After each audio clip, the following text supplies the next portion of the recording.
యేసు ప్రభువు ఎందుకు మరణించాడు? నీ కోసం మరణించాడు ఆయన. యేసు ప్రభువు ఆయన తిరిగి లేచాడు. ఇదే సువార్త చెప్పి అందరిని మీరు ఏం చేయాలట? యేసుక్రీస్తు నామములు, తండ్రి యొక్క కుమారుని పరిశుద్ధాత్మ నామములకి వారికి బాప్తిసం ఇచ్చి ఇవ్వండి. హల్లెలూయా. ఏం చేయాలి? మనం సువార్తను ప్రకటించాలి, సమస్త జనులను శిష్యులుగా చేయాలి. మీరు చూస్తే వారందరూ కూడా తండ్రి యొక్క కుమారుని యొక్క పరిశుద్ధాత్మ నామములకి వారికి బాప్తిసం ఇప్పించాలి.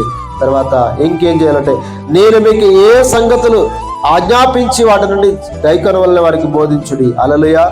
యేసు ప్రభువారైతే ఏవైతే ఆజ్ఞాపించి గైకొన వల్లని చెప్పాడో అవన్నీ వారికి బోధించండి, గైకొన వల్లని బోధించండి అని చెప్పేసి యేసు ప్రభువారు చెప్పాడు. అప్పుడు అన్నాడు, ఇదిగో నేను యుగ సమాప్తి వరకు, అంటే ఈ భూమి అంతమయ్యే వరకు సదాకాలం మీతో కూడా ఉంటాను. ఇది మనం చేయాల్సింది. ఇప్పుడు యేసు ప్రభువు జరిగిన పునరుత్థాన విషయాలు మనం చేయాల్సింది ఏంటి? ఈరోజు యేసు ప్రభువు సజీవుడిగా లేచాడు. విశ్రాంతి దినము గడిచిపోయిన తర్వాత ఆదివారమున తెల్లవారుచుండగా మగ్దలేని మరియు వేరొక మరియు సమాధిని చూడవచ్చిరి. ఇదిగో ప్రభుదూత పరలోకము నుండి దిగివచ్చి రాయి పొర్లించి దాని మీద కూర్చుండెను. అప్పుడు మహాభూకంపము కలిగెను. ఆ దూత స్వరూపం మెరుపు వలె నుండెను. అతని వస్త్రం హిమమంతా తెల్లగా ఉండెను. అతనికి భయపడటం వలన కావలి వారి వనికి చచ్చిన వారి వలె నుండిరి. చిన్న మాట ప్రార్థన చేద్దాం. మహాపరిశుద్ధుడైన తండ్రి, ప్రేమగల దేవుడా, నీకు వందనాలు. కొద్ది నిమిషాలని వాక్యమును ధ్యానిస్తూ ఉండగా నీ కృప మాకు తోడుగా ఉంచి సహాయం చేయ తండ్రి. ఇదిగో నాయన, నిదాసుడు నన్ను బలపరచండి, అందరికీ అర్థమయ్యేలాగా విడిచిపెట్టే కృప మీరు దయచేయండి తండ్రి. కూడిన ప్రతి ఒక్కరితో మీరు మాట్లాడి వారి జీవితాన్ని తృప్తిపరిచి సహాయం చేయమని నీ దయగల హస్తములకు అప్పగించుకుంటూ యేసుక్రీస్తు పరిశుద్ధ నామములో ప్రార్థిస్తూ ఉన్నాము తండ్రి. ఆమేన్. ఈరోజు ప్రపంచమంతటా కూడా జరుపుకుంటున్న ప్రత్యేకమైన ఆదివారపు ఆరాధన ఏంటంటే, క్రీస్తు యొక్క పునరుత్థానం జరిగిన రోజుగా, ఈస్టర్గా ఈరోజు మనం అందరం కూడా జరుపుకుంటున్నాం. ఎన్నో సంవత్సరాల నుండి ఈ భూమి మీద అనేక మంది ప్రజలు ఈ దినాన్ని ప్రత్యేకమైన కూడిక జరుపుకుంటున్నారు. అయినప్పటికీ కూడా దేవుడు తిరిగి లేచాడన్నది సత్యము. యేసు ప్రభువారు సమాధిని జయించి సజీవుడిగా తిరిగి లేచి ఆయన పరలోక రాజ్యానికి వెళ్ళి త్వరగా రాబోతున్నాడు అన్నది అది సత్యము, నిజము. కాబట్టి ఈరోజు ఆ విషయాలు, కొన్ని విషయాలు మనం ధ్యానం చేద్దాం. యేసు ప్రభువారు చనిపోయిన తర్వాత ఆయనను తీసుకెళ్లి సమాధిలో పెట్టారు. సమాధిలో పెట్టిన తర్వాత 3 దినాలు అయిపోయింది.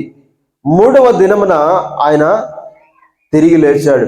అక్కడికి మనం ఒకసారి ఆలోచన చేస్తే, యేసు ప్రభువారు ఆయన బ్రతికున్నప్పుడు, ఆయన పరిచర్య చేస్తూ అనేక ప్రాంతాలు సంచరిస్తున్నప్పుడు అప్పుడప్పుడు వారి శిష్యులతో చెప్పాడు ఏంటంటే, ఇదిగో మనుష్య కుమారుడు మనుషుల చేతకు అప్పగించబడి వారు కొట్టి చంపి ఆయన సిలువకేస్తారు, 3వ దినాన నేను తిరిగి లేస్తానని చెప్పేసి ఆయన యేసు ప్రభువారు ఎన్నోసార్లు తన శిష్యులకు చెప్పాడు. కాబట్టి ప్రియ దేవుని బిడ్డలారా, యేసు ప్రభువారు చెప్పినట్టుగానే ఆయన తిరిగి లేవడం జరిగింది. అర్థమవుతుందా? ఒకసారి మనం ఆలోచన చేస్తే ఇక్కడ ఒక సంఘటన మనం ఒకసారి ఆలోచన చేద్దాం. విశ్రాంతి దినము గడిచిపోయిన తర్వాత ఆదివారమును తెల్లవారుచుండగా, అర్థమైందా? విశ్రాంతి దినం అంటే శనివార దినము. యూదులకి విశ్రాంతి దినం ఎప్పుడంటే శనివారం రోజు.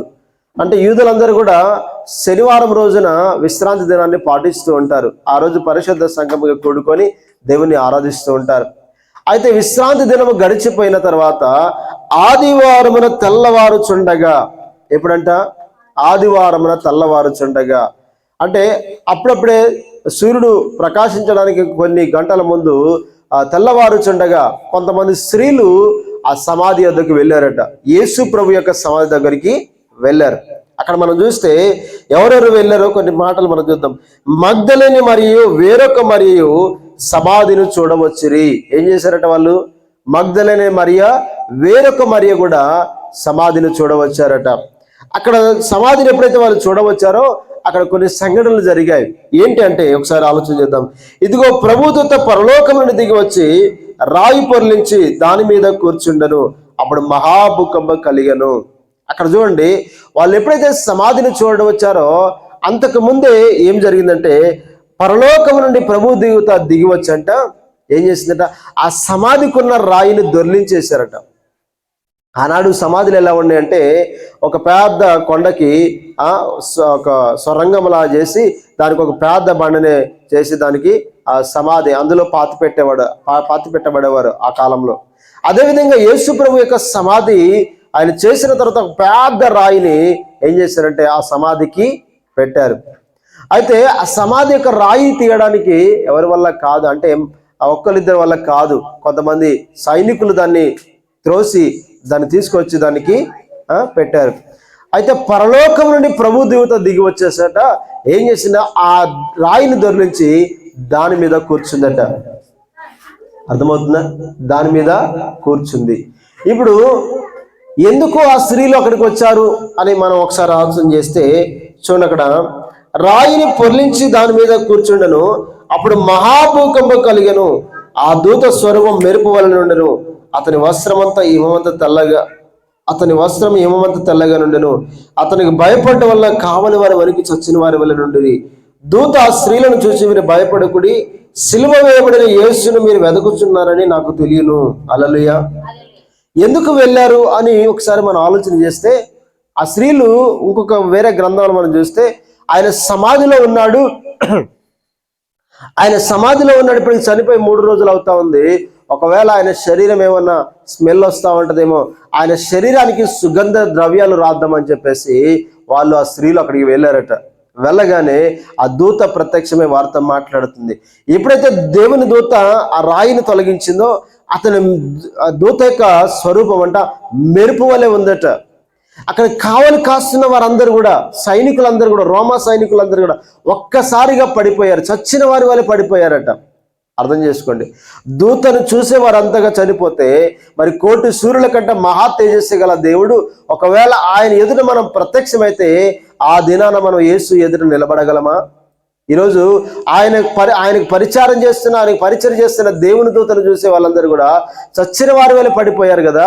మరి సర్వోన్నతుడు సృష్టికర్త అయిన దేవుడు, ఆ అగ్ని జ్వాలల వంటి మహా తేజస్సు గల దేవుడు ఆయన, అలాంటి దేవుని ఎదుట మనం నిలబడగల అర్హత మనకు ఉందా ఈరోజు? కాబట్టి ప్రియ దేవుని బిడ్డలారా, దేవుని ఎదుట నిలబడాలంటే అది సామాన్యమైన విషయం కాదు. అది ఆ పద్మాసు దీపంలో మనం ఒకసారి చూస్తే యోహాను కూడా పద్మాసు దీపమందు ఆయన ఉన్నప్పుడు ఆయన పరవశుడై తండ్రి సన్నిధికి, దేవుని సన్నిధికి వెళ్ళినప్పుడు ఆ యేసు ప్రభు యొక్క స్వరూపం చూడగానే ఒక్కసారిగా చచ్చిన వారి వల్ల పడిపోయాడట. ఎందుకంటే యేసు ప్రభు వారు ఈ భూమి మీద ఉన్న కాలంలో ఉన్నట్టుగా ఆయన లేడు. ఆయన ఎలా ఉన్నాడంటే ఆయన తల వెంట్రుకలు దగదగ మెరుస్తున్నాయట, ఆయన కన్నులు అగ్ని జ్వాలల వల్లే ప్రజ్వలించుతున్నాయట, ఆయన నోటి నుండి ఒక ఖడ్గోజాల బయలుదేరుతా ఉందట.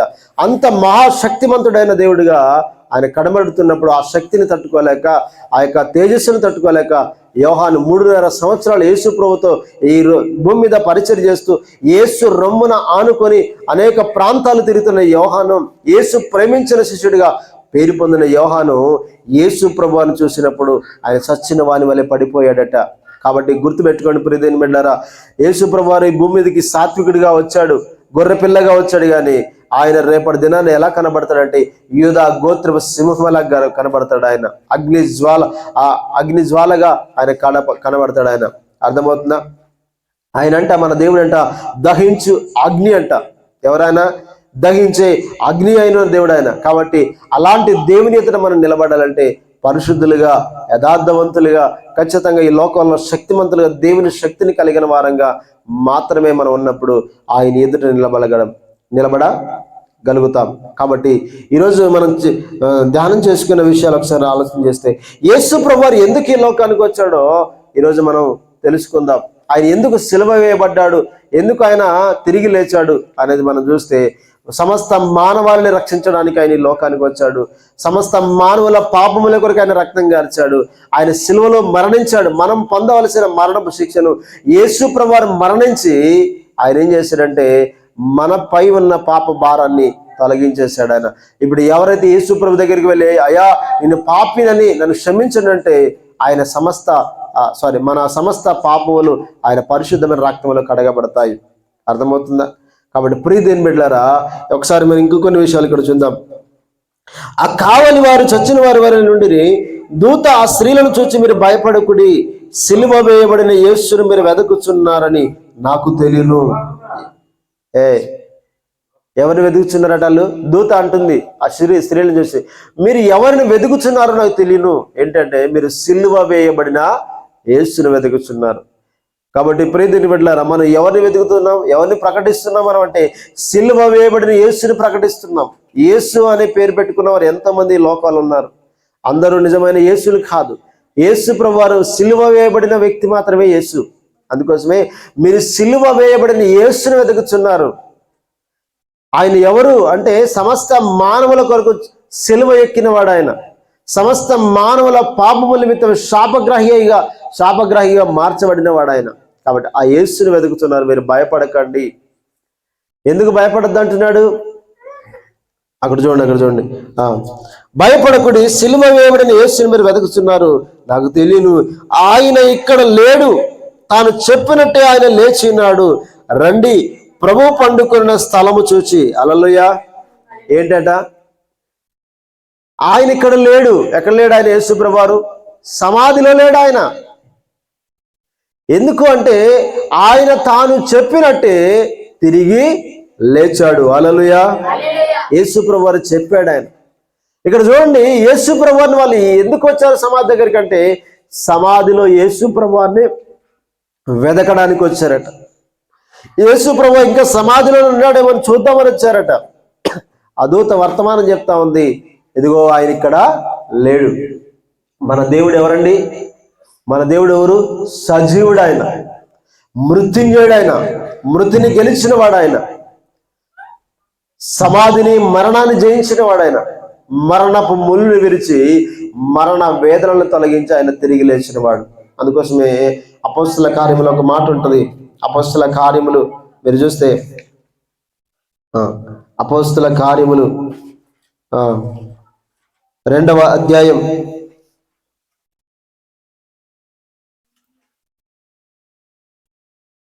23-24 వచనాలు. దేవుడు నిశ్చయించిన సంకల్పమును ఆయన భవిష్యత్తు జ్ఞానమును అనుసరించి అప్పగింపబడిన ఈయనను మీరు దుష్టుల చేత సిలువ వేయించి చంపితిరి. మరణము ఆయన బంధించి ఉంచుట అసాధ్యము గనుక దేవుడు మరణ వేదనలు తొలగించి ఆయనను లేపెను. హల్లెలూయా.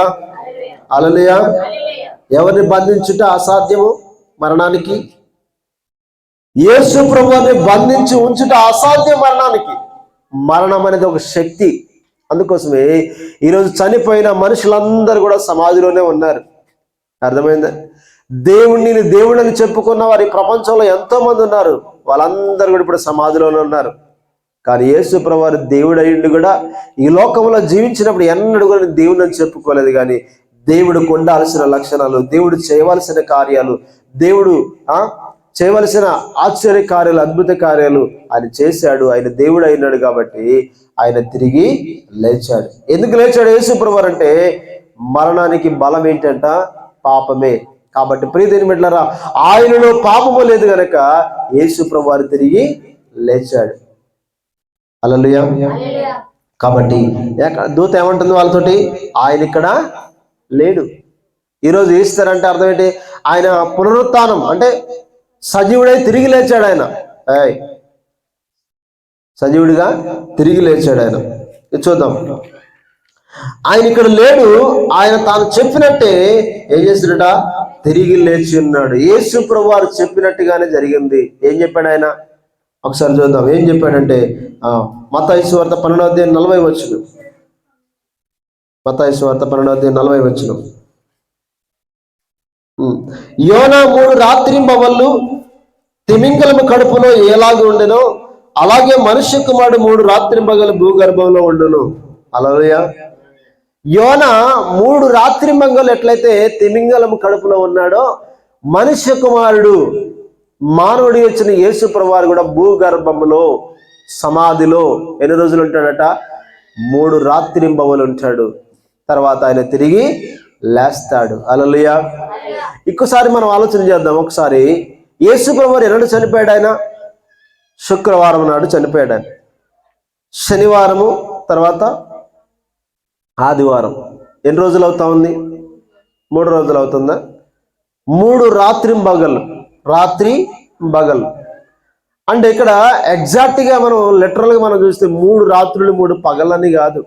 యూదుల లెక్క ప్రకారం ఏంటంటే సాయంత్రం 6 గంటలు దాటితే అదొక దినం లెక్క వస్తుంది. ఈరోజు ఒకసారి అర్థం చేసుకో, శుక్రవారం రోజున ఆయన చనిపోయాడు.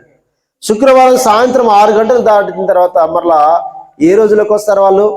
శనివారం లెక్కలోకి వస్తారు. ఆ డే అంతా లెక్కలోకి వస్తారు వాళ్ళు. అదేవిధంగా శనివారం రోజు 6 గంటలు అయిపోయిన తర్వాత మరలా ఏ డేలోకి వస్తారు వాళ్ళు? ఆదివారంలోకి వస్తారు. హల్లెలూయా. అంటే 3 రాత్రింబవలు. అంటే రాత్రింబవళ్ళు ఒక రోజు అనడానికి వాళ్ళు ఏమంటారు? రాత్రింబవలు అంటారు వాళ్ళు. హల్లెలూయా. లిటరల్గా 3 రాత్రులు 3 పగలని కాదు. అక్కడ రాత్రింబగళ్ళు అంటే అర్థం ఏంటంటే ఉదయ సాయంకాలాలు అర్థం. కాబట్టి ప్రియ దేవుని బిడ్డలారా, ఎవరు కూడా కన్ఫ్యూజ్ కావాల్సిన అవసరం లేదు. యేసు ప్రభువు 2 రోజుల సమాధిలో ఉన్నాడు కదా, 2 రోజులే అవుతుంది కదా, మరి 3 రాత్రింబగళ్ళు అన్నారేంటి, 3 రోజులు అన్నారేంటి అని కన్ఫ్యూజ్ కావాల్సిన అక్కడ. 3 రాత్రింబగళ్ళు కాదు అక్కడ అర్థం. 3 పగళ్ళు 3 రాత్రులు కాదని అర్థం. 3 రాత్రింబవళ్ళు అంటే ఒకవేళ ఒక డే వాళ్ళ జీవితంలో ఎంటర్ అయిందంటే అది రాత్రింబవళ్ళు అంటారు వాళ్ళు. అర్థమవుతుందా? కాబట్టి ప్రియ దేవుని బిడ్డలారా, మీరు అర్థం చేసుకోండి. యేసు ప్రభువు చెప్పాడు, తిమింగలము కడుపులో యోనా ఎట్లయితే 3 రాత్రింబగళ్ళు ఉన్నాడో, భూగర్భంలో కూడా మనుష్య కుమారుడు యేసు ప్రభువు 3 రాత్రింబవళ్ళు ఉంటాడు. ఆ తర్వాత ఆయన ఏం చేస్తాడట? తిరిగి లేస్తానని చెప్పాడు. హల్లెలూయా, హల్లెలూయా. ఇంకొక మాట చూద్దాం. అదే మత్తయి సువార్త 16:21.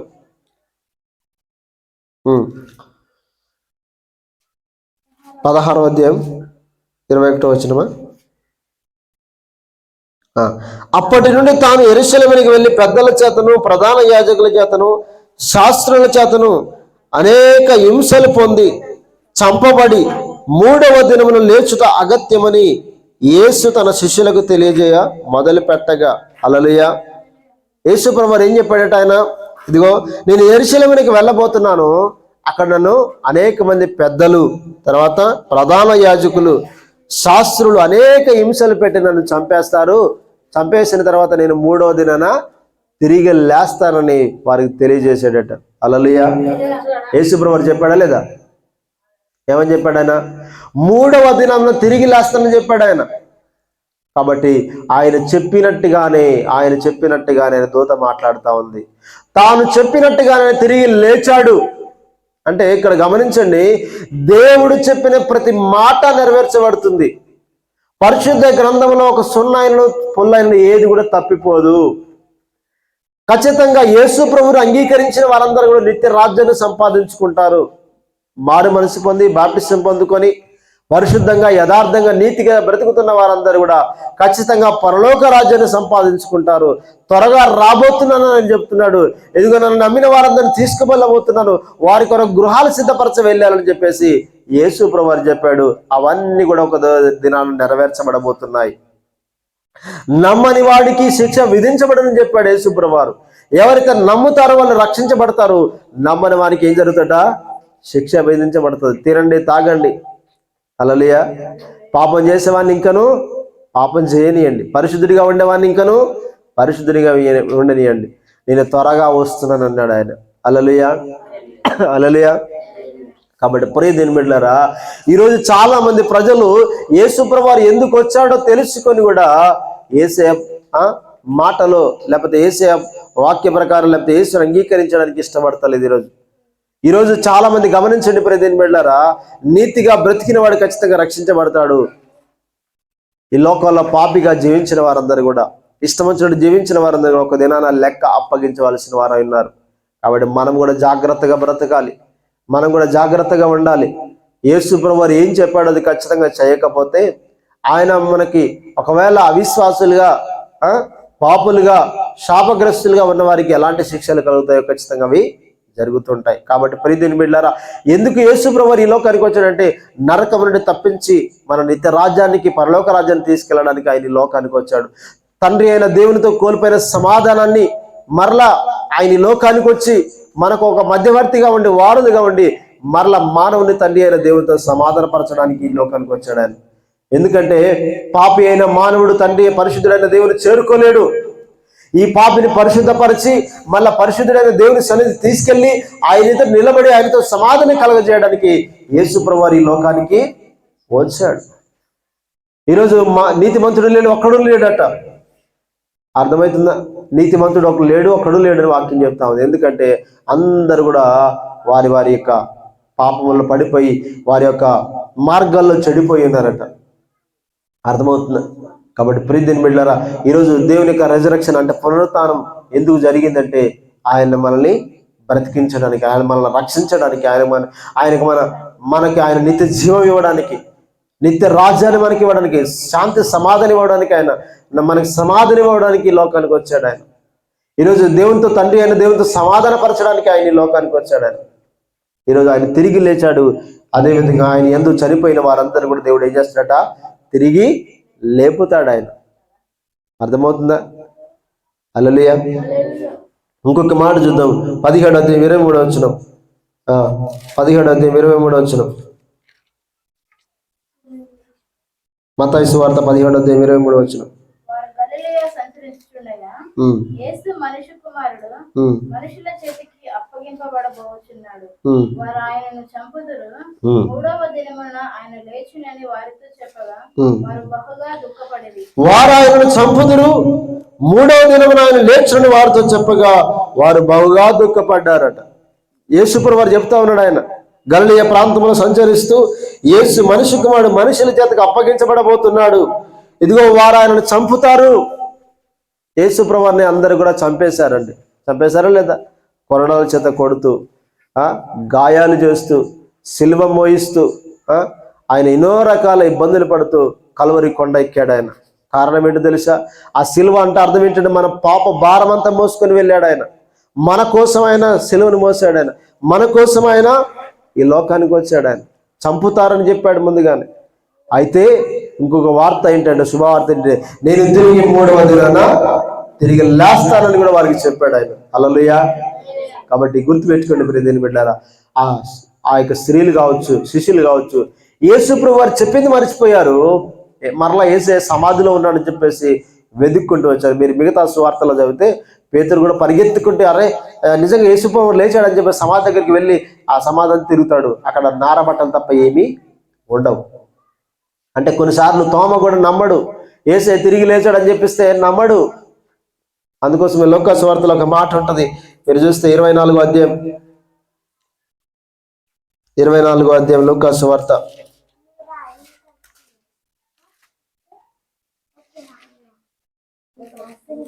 మాతో కూడా ఉన్న వారిలో కొందరు సమాధి యొద్దకు వెళ్ళి ఆ స్త్రీలు చెప్పినట్టు వచనం 24 మాతో కూడా ఉన్న వారిలో కొందరు సమాధి యొద్దకు వెళ్ళి ఆ స్త్రీలు చెప్పినట్టు కనుగొనిరి, కానీ ఆయనను చూడలేదని ఆయనతో చెప్పిరి.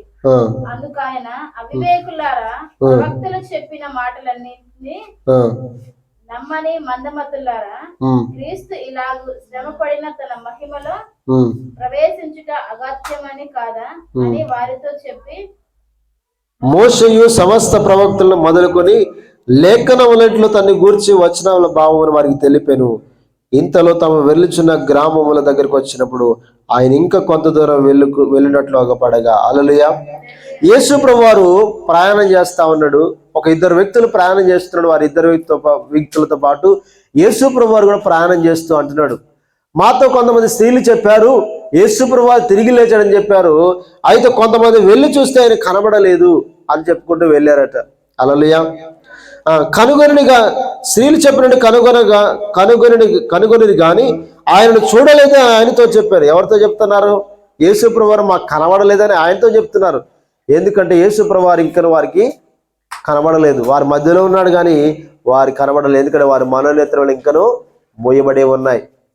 హల్లెలూయా. అక్కడ అంటున్నాడు చూడండి, అప్పుడు లేఖనములు ఎత్తి చెప్తా ఉన్నాడు ఆయన. అందుకు ఆయన, అవివేకులారా, ఏమంటున్నాడు యేసుప్రభువు వారు? అవివేకులారా అంటున్నాడు. ఇంకో మాట, ప్రవక్తలు చెప్పిన మాటలను నమ్మని మందమతులారా. ప్రవక్తలు ఎన్నోసార్లు హెచ్చరించారు బైబిల్ గ్రంథంలో. యేసుప్రభువు వారు తిరిగి లేస్తాడని చెప్పాడు, నీవు కూడా చెప్పాడు ఎన్నోసార్లు. మీరు ఎందుకు ఇంత అవివేకంగా ఉన్నారు, మందమతులుగా ఉన్నారు? కొంతమంది మందమతులు అంటే చెప్పింది చేయరు. గుర్తుండదు వాళ్ళకి. వాళ్ళ మైండ్ ఎలాంటిదంట, మొద్దుబారిపోయింది కదా. వీళ్ళు కూడా ఎలా ఉన్నారంటే మందమతులారా అంటున్నాడు ఆయన. ఈరోజు చాలా మంది క్రైస్తవులు కూడా యేసు ప్రభువు వారు తిరిగి వస్తాడు, మనం సిద్ధపడాలి, పరిశుద్ధంగా జీవించాలి, భయభక్తులు కలిగి ఉండాలి, దైవ భయం కలిగి ఉండాలి, అన్ని విషయాల్లో పవిత్ర ప్రవర్తన కలిగి ఉండాలి అని చెప్పేసి యేసు ప్రభువు వారు చెప్పాడు. కానీ ఒక్కడు కూడా లేవు వాళ్ళలో. ఈరోజు సమాజంలో ఉన్న క్రైస్తవుల్లో ఏమీ లేవు. యేసే ఈరోజు వస్తాడని ఒకవేళ మనం అనుకుంటే ఎంతమంది సిద్ధపడతారు ఈరోజు? ఒకవేళ యేసు ప్రభువు ఈరోజు రాకపోయినా నీ పోకడు ఎప్పుడో తెలియదు కాబట్టి నువ్వు పోతావన్నా, నువ్వు పోవన్న గ్యారంటీ నీకుందా? మనం పోవన్న గ్యారంటీ ఉందా? ఎప్పుడు ఏమి జరుగుతుందో మనకు తెలియదు కదా. మానవుని జీవితం మట్టి లాంటిది, అది పువ్వు గడ్డి లాంటిది అదట, నీటిపైన బొడుగ లాంటి జీవితాలు అవి కదా. ఇంతలో కనబడి అంతలో మాయమైపోయే జీవితాలు అవి. యేసు ప్రభువు వాక్యం చెప్తా ఉంది, మానవుని జీవితం గడ్డి లాంటిదని. గడ్డి ఇప్పుడు పచ్చగా ఉంటే తర్వాత ఎండిపోతుంటుంది, పువ్వు ఇప్పుడు మంచి నిగనిగలాడుతున్న తర్వాత రాలిపోతుంటుంది. మానవుని జీవితం కూడా అలాంటిది. మరి ఇంత అల్పమైన జీవితానికి ఇంత సౌందర్యం అవసరమా? ఇంత అల్పమైన జీవితానికి ఇంత ఆవేశం అవసరమా? ఇంత అల్పమైన జీవితానికి ఇంత అహంకారం అవసరమా? ఇంత అల్పమైన జీవితానికి ఇంత అవిధేయత అవసరమా? కదా, కాదు కదా. ఇవన్నీ కూడా అవసరం లేదు. ఒకసారి మనం ఆలోచన చేస్తే ఈ శరీరం పైన, మన శరీరం పైన చర్మాన్ని కనుక తీసేస్తే మన బాడీ అంతా ఎలా ఉంటుంది తెలుసా? ఎలా ఉంటుంది? అస్థి పంజరం లాగా ఉంటుంది కదా. చూసారు అస్థి పంజరాలు ఎలా ఉంటాయి? ఇదంతా తీసేసాడు, ఇక్కడ లొట్టలు పడి ఆ ఎముకలు తప్ప ఏమీ కనబడవు. మరి ఈ యొక్క ఎముకలకి, ఈ అస్థి పంజరానికి ఇంత సౌందర్యం అవసరం, ఇంత మేకప్లు, ఇంత ఇవన్నీ అవసరమా? హల్లెలూయా. ఒక్కసారి కనుక మనం కాట్లో కాలిపోతే ఏమైపోతుంది తెలుసా? ఈ అందమంతా ఎక్కడ పోతుంది? ఈ సౌందర్యం అంతా ఎక్కడ పోతుంది కదా. కాబట్టి ప్రియదేవుని బిడ్డలారా, చాలా మంది ఏం చేస్తున్నారంటే, బైబిల్లో చెప్పాడు యేసు ప్రభువు అంటే నీట్గా ఉండడం తప్పు కాదు. నీట్గా ఉండడం వేరు, ఇతరుల కొరకు రెడీ కావడం వేరు. మేకప్లు వేసుకోవడం వేరు, తర్వాత మనకు మనం ఒక నీట్గా మంచి పరిశుభ్రంగా ఉండడం వేరు కదా. కొంతమంది పరిశుభ్రంగా ఉండడానికి ప్రయత్నాలు చేస్తుంటారు, కొంతమంది ఏమో ఇతరులు చూడాలి నన్ను, ఇతరుల నా దృష్టి నాపైనే పడాలన్న ఒక విధానంలో చాలా మంది రెడీ అవుతుంటారు. అది పొరపాటు. హల్లెలూయా. కాబట్టి ప్రియదేవుని బిడ్డలారా, ఇక్కడ అంటున్నాడు మందమతులారా. యేసు ప్రభువు చెప్పిన మాటలని, ప్రవక్తలు చెప్పిన మాటలని నమ్మని. చూడండి అక్కడ అంటున్నాడు, క్రీస్తు ఇలాగూ శ్రమపడి తన మహిమలో ప్రవేశించిన అగత్యము కాదా అని వారితో చెప్పి, మోషేయు సమస్త ప్రవక్తలు మొదలు కొన్ని లేఖలములన్నిటిలో తను గూర్చిన ప్రవచనముల భావం వారికి తెలిపాను. మరలా గుర్తు చేయాల్సి వచ్చింది వారికి. ఇదిగో యేసు ప్రభువు తిరిగి లేస్తానని చెప్పాడు కదా అని లేఖనములన్నీ గుర్తు చేశాడట ఆయన.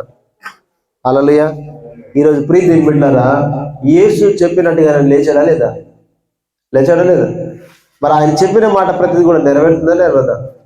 అందుకోసం ఆయన అన్నాడు, ఇదిగో నమ్మి బాప్తిసం పొందిన వాడు రక్షించబడతాడు, నమ్మని వానికి శిక్ష విధించబడుతుంది.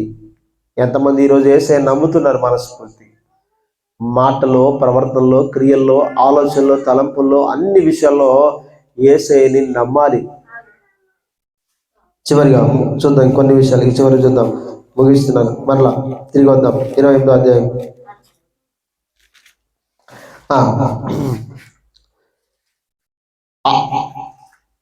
ఆయన ఇక్కడ లేడు, తాను చెప్పినట్టే లేచి ఉన్నాడని చేయించినాడు. రండి, ప్రభు పండుకునే స్థలము చూసి త్వరగా వెళ్ళి ఆయన మృతుల నుండి లేచి ఉన్నాడని ఆయన శిష్యులకు తెలియజేయడి. హల్లెలూయా. ఏంటంట? ఇదిగో రండి, ఆయన పండుకునే స్థలం మీరు చూడండి, ఆయన పెట్టిన స్థలాన్ని మీరు చూడండి.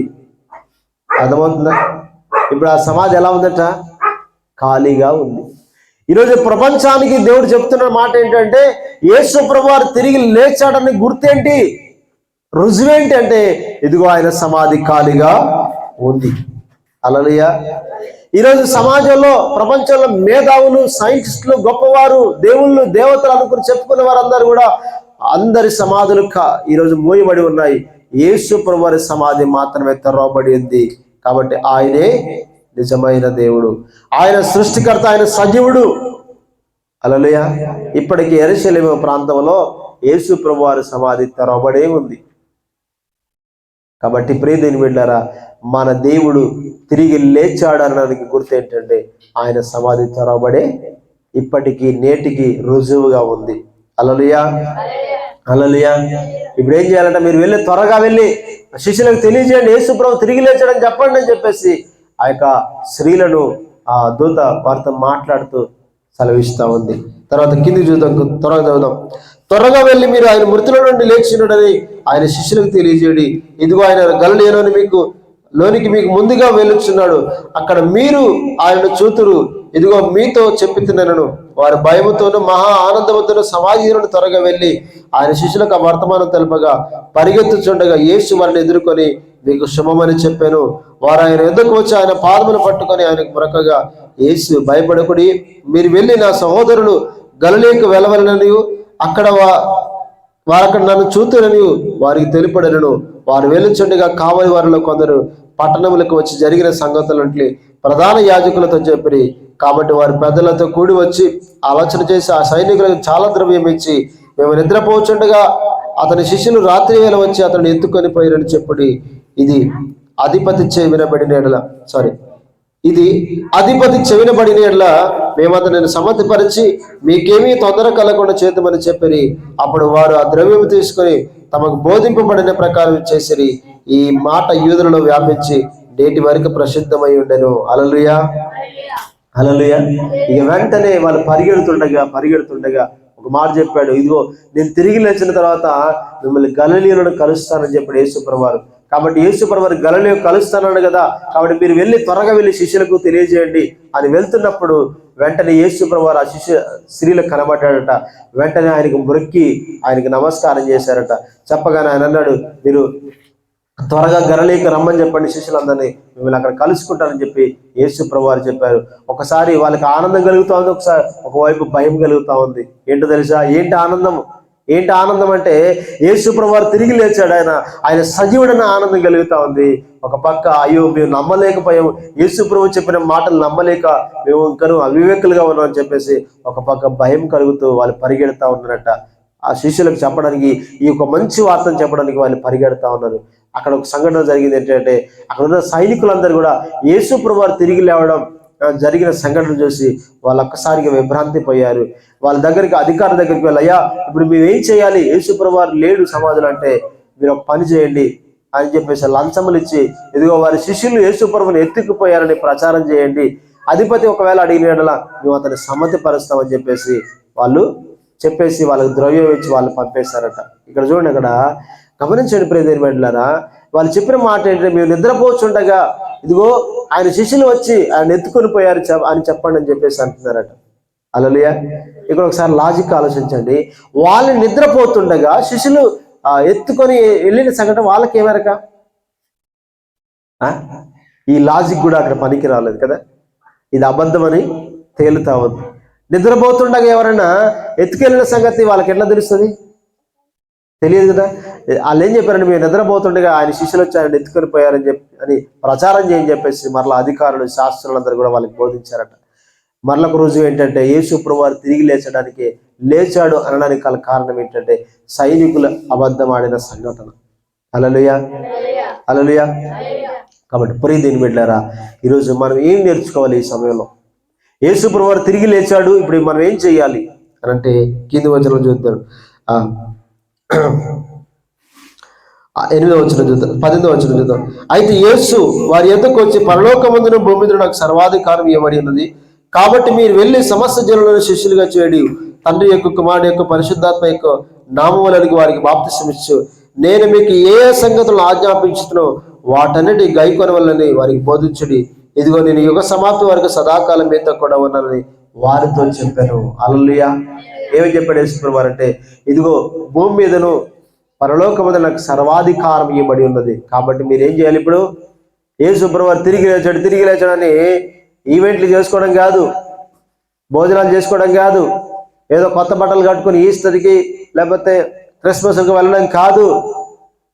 ఏం చేయాలి? ఇప్పుడు మీరు సర్వసృష్టికి వెళ్ళి, సర్వలోకమునికి వెళ్ళి సర్వసృష్టికి సువార్తను ప్రకటించుడి. ఏంటి సువార్త? యేసుక్రీస్తు జనన, మరణ, పునరుత్థానం గురించి తెలియజేయాలి. యేసుప్రభువారిని ఈ లోకానికి ఎందుకు వచ్చాడు? నీ కోసం వచ్చాడు ఆయన. యేసు ప్రభువారు ఎందుకు మరణించాడు? నీ కోసం మరణించాడు ఆయన. యేసు ప్రభువారు ఆయన తిరిగి లేచాడు. ఇదే సువార్త. ఇది చెప్పి అందరిని మీరు ఏం చేయాలంట? యేసుక్రీస్తు నామముల తండ్రి యొక్క కుమారుని యొక్క పరిశుద్ధాత్మ నామములనికి వారికి బాప్తిసం ఇచ్చి ఇవ్వండి. హల్లెలూయా. ఏం చేయాలి? మనం సువార్తను ప్రకటించాలి, సమస్త జనులను శిష్యులుగా చేయాలి. మీరు చూస్తే వారందరూ కూడా తండ్రి యొక్క కుమారుని యొక్క పరిశుద్ధాత్మ నామములనికి వారికి బాప్తిసం ఇప్పించాలి. తర్వాత ఇంకేం చేయాలంటే, నేను మీకు ఏ సంగతులు ఆజ్ఞాపించి వాటి నుండి గైకొనవలన వారికి బోధించుడి. హల్లెలూయా. యేసు ప్రభువారైతే ఏవైతే ఆజ్ఞాపించి గైకొనవలని చెప్పాడో అవన్నీ వారికి బోధించండి, గైకొనవలని బోధించండి అని చెప్పేసి యేసు ప్రభువారు చెప్పాడు. అప్పుడు అన్నాడు, ఇదిగో నేను యుగ సమాప్తి వరకు, అంటే ఈ భూమి అంతమయ్యే వరకు సదాకాలం మీతో కూడా ఉంటాను. ఇది మనం చేయాల్సింది. ఇప్పుడు యేసు ప్రభువు జరిగిన పునరుత్థాన విషయాలు మనం చేయాల్సింది ఏంటి? ఈరోజు యేసు ప్రభువు సజీవుడిగా లేచాడు. ఏం చేద్దాం మరి? శిలువ పాటలు పాడుకొని, పునరుత్థాన పాటలు పాడుకొని, మంచిగా కొత్త బట్టలు కట్టుకొని మందిరానికి వచ్చి వెళ్ళిపోదామా? అంతేనా మనం చేయాల్సింది? ఏం చేయాలి అంటే, యేసు ప్రభువు చెప్తాడు, మీరు సర్వలోకమునికి వెళ్ళండి, సర్వ సృష్టికి సువార్తను ప్రకటించండి, సమస్త జనులను శిష్యులుగా చేయండి, వారిని తండ్రి యొక్క కుమారుని యొక్క పరిశుద్ధాత్మ నామములోనికి బాప్తిసం ఇవ్వండి. తర్వాత నేను మీకు ఏ ఏ సంగతులు బోధించానో వాటిని గైకొన వలన వారికి బోధ చేయండి. ఇప్పుడు నేనేం చేస్తాను? మీతో కూడా ఉంటాను, యుగ సమాప్తి వరకు సదాకాలం మీతో కూడా ఉంటాను. హల్లెలూయా. ఇది మనం చేయాల్సింది. ఈరోజు క్రైస్తవుడా, దేవుని బిడ్డ, ఈరోజు యేసు ప్రభువారు లేచాడు. చాలా మహా ఆనందం అది.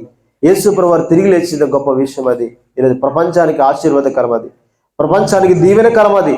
ఈరోజు మనుషులందరికీ ఒక శ్రేష్టమైన ఆశీర్వాదం. కానీ చాలా మంది